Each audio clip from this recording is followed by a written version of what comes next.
இந்த இனிய விழாவின் தலைவர் எங்கள் மாவட்ட நீதிபதி அவர்களே, இந்த சிறப்பான நிகழ்ச்சிக்காக ஏற்பாடும் செய்து வருகை தந்திருக்கிற நீதியரசர்கள் சுதந்திரன், நாகமுத்து அவர்களே, நீதிபதிகளே, வழக்கறிஞர் சகோதர சகோதரிகளே,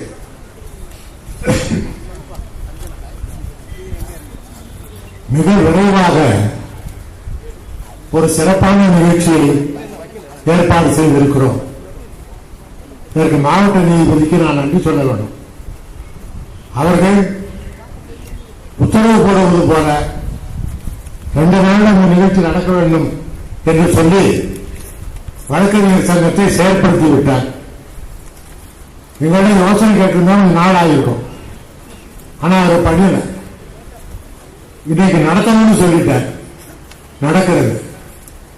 அதற்காகவும் அவருக்கு நான் நன்றியை சொல்லுகிறேன். புதிய நீதிமன்ற கட்டடம் வருவதில் நாம் எல்லோருக்கும் மகிழ்ச்சி. இந்த நேரத்தில் நீதியரசர்கள் முன்னால் ஒரு சில கோரிக்கைகளை நான் வைக்க விரும்புகிறேன். நீதிமன்றங்களை பார்வையிடுகிற பொழுது உயர்நீதிமன்றம் வழக்கு எப்படி நடக்கிறது, எப்படி தீர்ப்பு எழுதுகிறார்கள், இதைத்தான் பார்க்கிறோம். நீதிமன்றங்களுக்கு இருக்கிற வசதிகள் என்ன என்பதை யாரும் பார்க்கவில்லை. இன்ஃப்ராஸ்ட்ரக்சரை நாம் பார்ப்பதில்லை.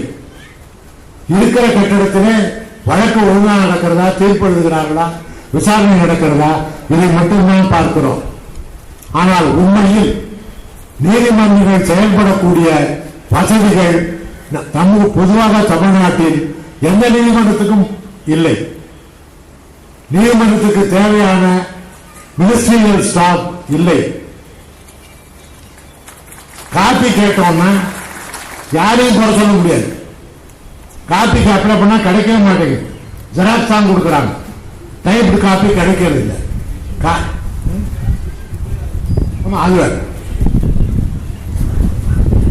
அது மகத்துவம். விரைவாக நீதி வழங்கினாலும் அந்த நீதியை பெறுவதற்கு எங்களால் முடியவில்லை. இது ஒரு எடுத்துக்காட்டு தான். அலுவலகங்களுக்கு சரியான இடமில்லை, அலுவலர்கள் இல்லை, டைபிஸ்ட் போடுறதில்லை. லட்சக்கணக்கிலே பணம் ஒதுக்குகிறோம் என்று அரசாங்கம் சொல்லுகிறது. ஆனால் எதற்கு ஒதுக்க வேண்டும் என்பதை பற்றி தெரியாமல் எதற்கோ ஒதுக்குகிறார்கள். இதை நாம் தெளிவுபடுத்த வேண்டும். நம்முடைய நீதியரசர்கள் முன்னால் உயர்நீதிமன்றத்துக்காகவும் அரசாங்கத்துக்காகவும் இந்த கோரிக்கையை நான் வைக்கிறேன். நான் நீதிமன்றங்களின் செயல்பாட்டினால் தான் சமூகம் அமைதியாக இருக்கிறது என்று நம்புகிறவன். இது ஒப்புக்கு சொல்லவில்லை. I believe it. I have faith in this judicial system with all its defects, with all its infirmities. This is the best system we have adopted from England. ஆங்கிலேயர்கள் கொடுத்து சொன்ன இந்த சிஸ்டத்தில் நான் முழுமையாக நம்பிக்கை வைத்திருக்கிறேன். ஊடகங்கள்ல நீதியில கிடைக்கல, கோர்ட்ல கிடைக்கல, அது எல்லாம் சீரியல்ல சொல்றது, இதெல்லாம் நான்சென்ஸ்.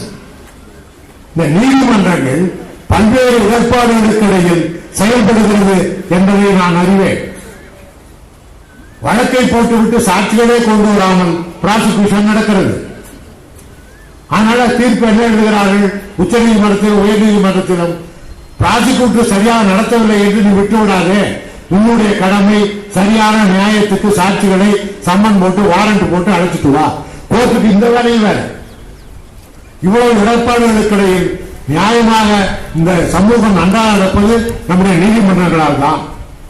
ஆகவே அந்த நீதிமன்றங்களை சிறப்பாகவும் வலிமையாகவும் வைத்திருக்க வேண்டியது நம் எல்லோருடைய கடமை என்று நான் நம்புகிறவன். அரசாங்கத்திற்கும் அரசியல்வாதிகளுக்கும் இது முக்கியமானது அல்ல.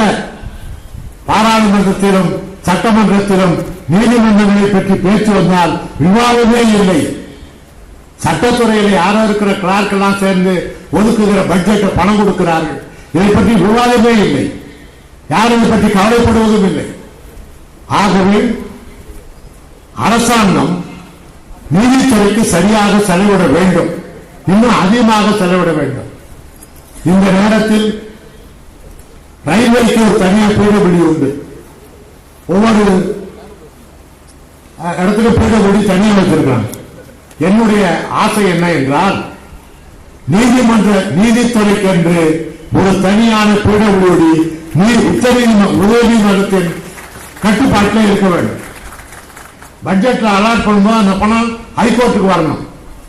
ஏனென்றால் டிஸ்ட்ரிக்ட் கோர்ட்ல இருக்கிற டியூப் லைட்டை மாற்றணும்னா அங்க இருக்கிற ஒரு அசிஸ்டன்ட் இன்ஜினியருக்கு டிஜே போன் பண்ணணும், அவர் வரவே மாட்டார். கலெக்டர் வீசா மட்டும்தான் பார்ப்பாங்களே தவிர வேற எதையும் பார்க்கறதே இல்லை. அதுவும் கலெக்டர் சீஃப் எக்ஸிகூட்டிவா இருக்கிறதுனால இல்லாட்டி அவருக்கும் பேதான். பிடபிள்யூடியில் இருக்கிற சாதாரண சூப்பரிண்டென்டென்ட்டுக்கு வசதி செய்ய வேண்டுமானால் உடனே செய்வார்கள். நீதித்துறை உண்மையாகவே சுதந்திரமாக செயல்பட வேண்டுமானால் நீதித்துறைக்கு உள்ள கட்டிடங்கள் எல்லாம் உயர்நீதிமன்றத்தின் கட்டுப்பாட்டில் வந்தால் நன்றாக இருக்கும் என்பது என்னுடைய யோசனை. நான் பல அரசியல்வாதிகளிடம் இதை நான் சொல்லி இருக்கிறேன். யாரும் அதை காலில் போட்டுக் கொள்ளவில்லை. உயர்நீதிமன்றமே இந்த ப்ரப்போசலை அரசாங்கத்துக்கு அனுப்பலாம் என்று நான் நீதியரசர்களை கேட்டுக்கொள்கிறேன். நம்முடைய புதிய நீதிமன்றங்கள் கட்டுகிற பொழுது வழக்கறிஞர்களுக்கு என்ன வசதி என்பதை பற்றி கூட எனக்கு கவலை இல்லை. நீதிமன்றம் வசதியாக இருக்க வேண்டும், நீதிமன்ற அலுவலகம் வசதியாக இருக்க வேண்டும், ஆவண காப்பகம் மிக வசதியாக ஏசியில் இருக்க வேண்டும். ஆள் இருக்கிற இடத்துல ஏசி இருக்கு, ஆனா ரெக்கார்ட்ஸ் இருக்கிற இடம் மழை ஒழுங்குகிறது. 1870 கட்டப்பட்டது மாவட்ட நீதிமன்றம். அந்த கட்டடத்தில் தான் இன்றைக்கும் இருக்கிறது. நம்முடைய பழைய ஆவணங்கள் எல்லாம் மழையால் ஒழுங்கு கெட்டு போய் விடுகிறது. ஆவணங்களை காப்பாற்றுகிற தனியாக ஏசியில் இருக்கிற ஒரு கட்டடம். இந்த கட்டடத்துக்கு யார் பிளான் போட போறார்கள் என்று எனக்கு தெரியாது. I don't know the techniques and the மாடாலிட்டிஸ். ஆனால் நீதியரசர்களை கேட்டுக்கொள்கிறேன், உங்களுடைய மேற்பார்வையில் இந்த கட்டிடம் கட்டப்பட வேண்டும். பிடபிள்யூ இன்ஜினியர்ஸை கையில கொடுத்துட்டு நான் பாட்டுக்கு கட்டடம் கட்டி முடிச்சுட்டு வந்து பார்த்தா அது கோர்ட் நடக்கிறதுக்கே தகுதி இல்லாத இடமா இருக்கும். எனவே நீங்கள் அதை மேற்பார்வை செய்ய வேண்டும். நீதிமன்றங்களுக்கென தனியாக ஒரு நூலகம் வேண்டும். பார் அசோசியேஷனுக்கு நூலகம் இருக்கிறது எல்லாரும் சொல்வார்கள். ஆனால் நீதிமன்றங்களுக்கென்று மாவட்ட நீதிபதியின் கட்டுப்பாட்டில் ஒரு நூலகம் வேண்டும், பயிற்சி பெற்ற நூலகர் வேண்டும். நம்முடைய தஞ்சாவூரில் இருக்கிற நீதிமன்றங்களில் இருக்கிற புத்தகங்கள், பழைய ஆவணங்கள் இதை காப்பாற்ற முடியவில்லை. பல இடத்துல செதறி கிடக்குது. இன்றைக்கு எங்க பார் அசோசியேஷன்ல ஐஎல்ஆர் கிடையாது, அப்பீல் கேசஸ் கிடையாது, மூர்சிங்கன் அப்பீல் கிடையாது, கிங்ஸ் பெஞ்ச் குயின்ஸ் பெஞ்ச் எல்லாம் இருந்த நூல்கள் எல்லாம் காணாம். ஆகவே நீதிமன்றத்திற்கென்று தனியாக ஒரு நூலகம் வேண்டும். இப்படி எல்லா வசதிகளும் இருக்கிறதா என்று நீங்களே மேற்பார்வை செய்ய வேண்டும். அது ஜஸ்டிஸ் நாகமுத்துவா இருக்கலாம், அல்லது ஜஸ்டிஸ் சுதந்திரனா இருக்கலாம். நீங்கள் யாராக இருந்தாலும் உயர்நீதிமன்றத்தினுடைய மேற்பார்வையில் இந்த கட்டிடங்கள் கட்டப்பட வேண்டும். அவ்வப்போது அடுத்த வேண்டுகோள், டைம் எடுத்து தப்பா நினைச்சுக்க வேணாம், ஏன்னா வேற சான்ஸ் இல்லை. ஒரு பெரிய எனக்கு யோசனை இருக்கு. நீதிமன்றங்களுக்கு என்ன தேவை என்று கண்டுபிடிப்பதற்காக ஒரு கமிஷன் நியமிக்க வேண்டும். இன்ஃப்ராஸ்ட்ரக்சரை பார்க்கறதுக்கு, மற்ற விஷயங்கள் இல்லை.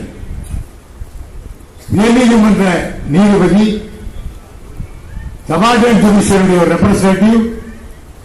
Representative from the bar, representative from Tamil Nadu government, இப்படி அடங்கிய ஒரு குழு உயர்நீதிமன்ற நீதிபதி தலைமையில் ஒரு கமிஷனை நியமித்து தமிழ்நாட்டில் இருக்கிற அத்தனை நீதிமன்றங்களிலும் என்னென்ன வசதிகள் இருக்கின்றன என்பதை பற்றி அறிக்கை பெற்றால் நாம் என்ன செய்ய வேண்டும் என்பதை உயர்நீதிமன்றமும் அரசாங்கமும் முடிவு செய்ய முடியும்.